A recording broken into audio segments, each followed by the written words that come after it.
દર્શન. જય ગણપતિ દાદા, જય કષ્ટભંજન દેવ. ગુડ મોર્નિંગ, જય સ્વામિનારાયણ, જય સિયારામ, જય શ્રી કૃષ્ણ, જય માતાજી, ઓમ નમઃ શિવાય, સિદ્ધેશ્વર મહાદેવની જય. જય સ્વામિનારાયણ. જય સ્વામિનારાયણ. શું બનાવવાનું છે? ઢોકળા, ખાટિયા. ખાટિયા ઢોકળા. કયો કયો લોટ નાખ્યો તમે? ચણાની દાળ, હા ચોખા, હા પછી મગની દાળ હોય, તુવેરની દાળ નખાય થોડી, પણ બહુ ન હોય. હા હા મકાઈ નાખે ઘણા, સુકલ મકાઈ આવે ને હા. એ હાલે. ને લીલી મકાઈ. સરસ, લ્યો. અને લીલી મરચી, આદુ મરચી પેસ્ટ તીખા કરવા માટે. તીખા, હા. મરચી હોય તો જ તીખું થાય, મરચાથી બહુ તીખું ન થાય. સુપર ઢોકળા ખાટિયા. હજી આને વઘાર કરવાનો છે આપણે. આમાં હજી વઘાર કરવાનો? હા, તેલ. મસ્ત બનાવવાના એમ ને? હા તેલનો વઘાર કરવાનો છે ને? હા. વઘારમાં શું શું નાખવાનું છે? રાઈ, ખાલી રાઈ, જીરું નહીં. હા ખમણમાં ખાલી રાઈ જ હોય. હા, રાઈ.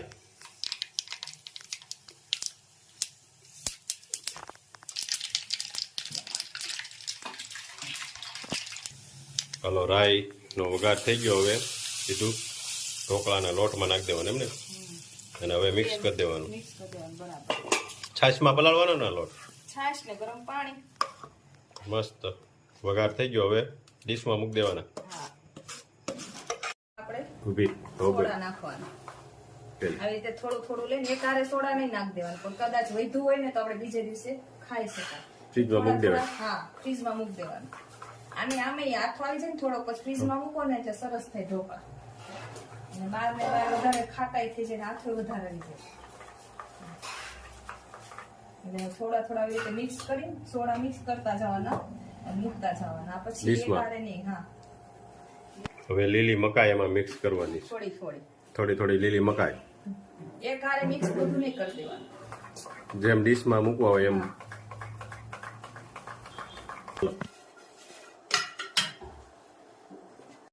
જો ડીશમાં પથરાવા મળ્યો છે લોટ, અને વચ્ચે વાટકો મેક દેવાનો ઉપર ડીશ રાખવા માટે. બે ડીશ મુકાઈ જાય. હા, એકારે બે ડીશ મુકાય. અને એક એક વાર લાગે થોડી. આ ડબલ હોય ને તો જલ્દી થાય. ઓહો, આવી રીતે આમ અંદર મૂકી દેવાનું બાફા. બાપા ઢોકળિયામાં મૂકી દીધું છે બાપા. હવે મસ્ત સરસ મજાના હવે ઢોકળા થઈ જશે તૈયાર. પાર્સલ કરી દઈએ ચાલુ. જો મસાલાની ભરમાર. અત્યારે પાર્સલ કરવાના છે એટલે રાખ્યું છે. હા, આજે આટલા પાર્સલ કરી દઈએ, કારણ કે પછી ધૂળેટીની 2 દિવસની રજા આવે છે. પાછો શનિ રવિ આવે છે. પાર્સલ શનિ રવિ એટલે આજે 5 વાગ્યા જેટલા થાય એટલા આપણે કરવાના છે. સવારના નીકળી ગયા. સવારના પાર્સલ નીકળી ગયા અને અત્યારે કીધું જેટલા થાય એટલા કરી નાખ. મસાલા આપણા જે ગયા વર્ષે બધાએ લીધા છે ને એના તો ઓર્ડર એના તો આવે છે, એ બીજા 5-5, 10-10 વ્યક્તિ નીકળે છે. કાશ્મીરી 1 કિલો છે. 1 કિલો કાશ્મીરી, 1 કિલો હળદર, 1 કિલો હળદર, 1 કિલો ધાણા જીરું, 1 કિલો ધાણા જીરું, અમદાવાદ,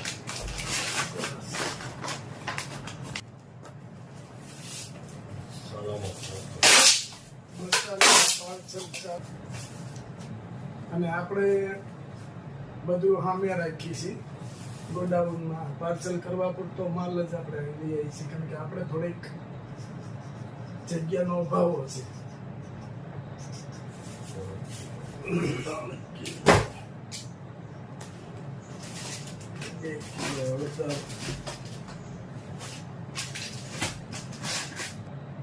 ત્રણ કિલો ધાણા જીરું,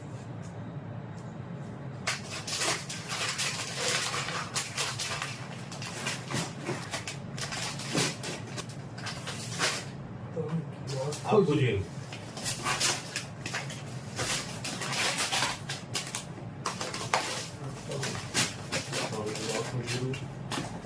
2 કિલો રાઈ, મસ્ત દેશી રાય,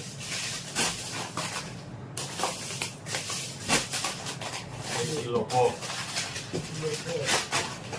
500 કોથમીરની કાચરી 500 ગ્રામ કોથમીર, અને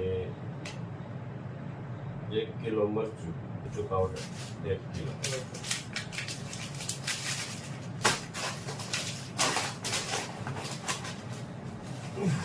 થોડું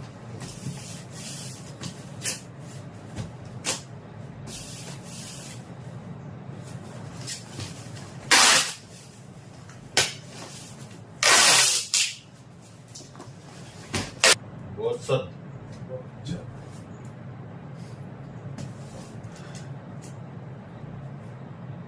પડતો જઈશે, જેટલો ભેગો કરીએ એટલો પડતો જઈશે માલ.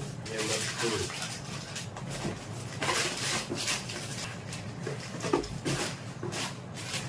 એક કાળા જીરું, 2 કિલો,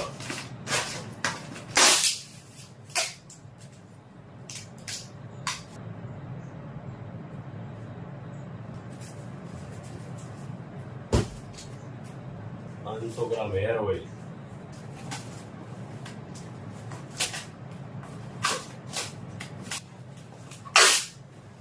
રૂંબા, 1 કિલો કાશ્મીરી મીઠા,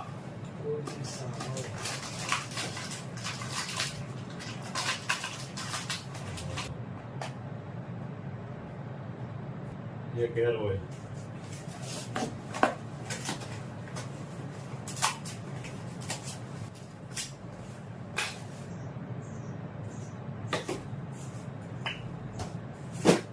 બે હેર ઓઇલ,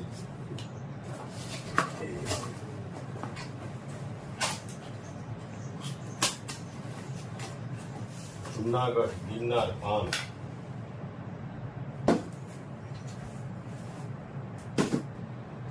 એક કાશ્મીરી મરચું,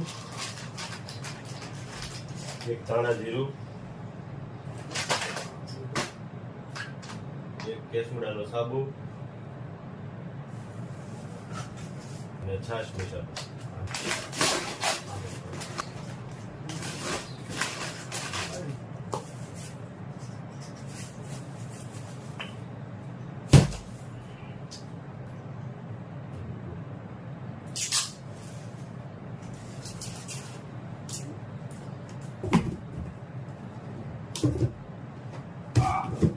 આજ ઘણા બધા પાર્સલ થઈ ગયા. અત્યારે અને 5 વાગે હવે આ પગાર 5 વાગ્યા પછી પૂરું. આ 4 વાગી ગયા છે. 5 વાગ્યા કુરિયર વાળો વૈયા જાય એટલે ત્યાં સુધી પહોંચાડવા પડશે. અને હવે પછીના પાર્સલ કે ધૂળેટી પછી થશે. અત્યારે ઓર્ડર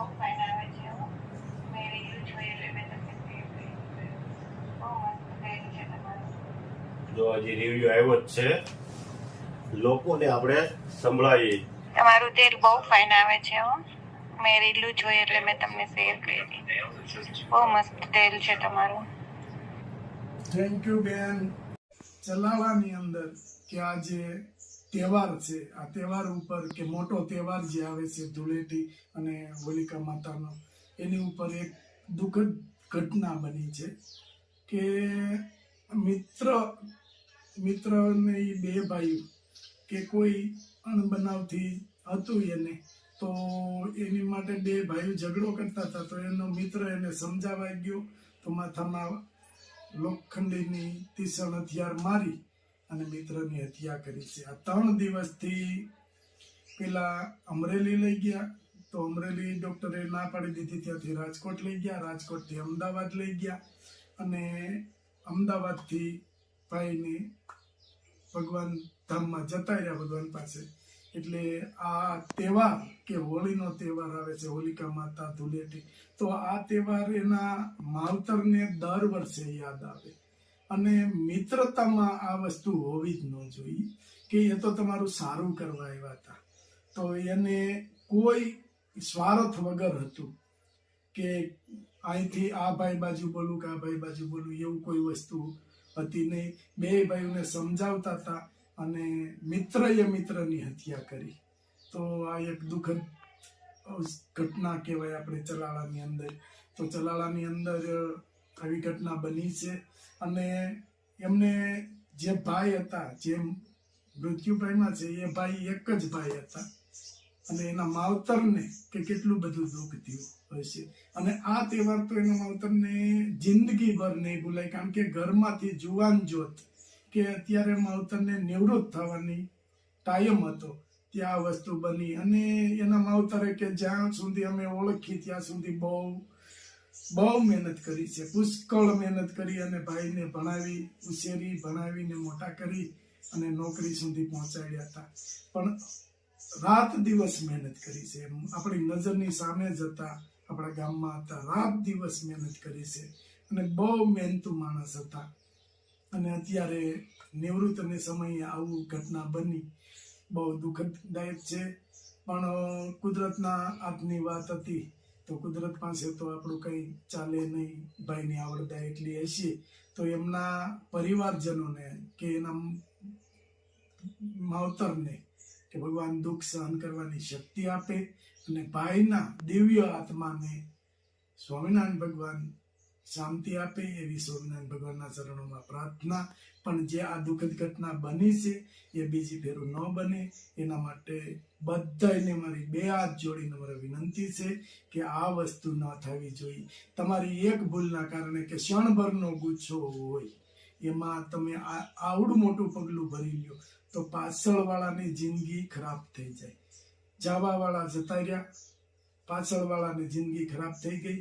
અને ભાઈના માવતર તો મેં કીધું એમ કે કોઈ વસ્તુ કોઈ સામે ઊંચા અવાજથી બોલ્યા નથી કોઈ દી. આટલા વર્ષ થાય એ ચલાળાની અંદર રહી છે, આપણે આટલા વર્ષ થાય એને અવારનવાર એકાબીજાને કામ પડતું હોય તો મળતા હોઈએ છીએ.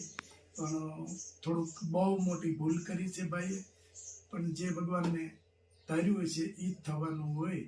એટલે આપણે કોઈ દિવસ કે મિત્રતા પ્રત્યે અંદરથી વેરભાવ ન હોવો જોઈએ. તમારે ના મિત્ર આરે બનતું હોય, મિત્રને છોડી દો, પણ કોઈ દિવસ આવડી મોટી ભૂલ ના કરો.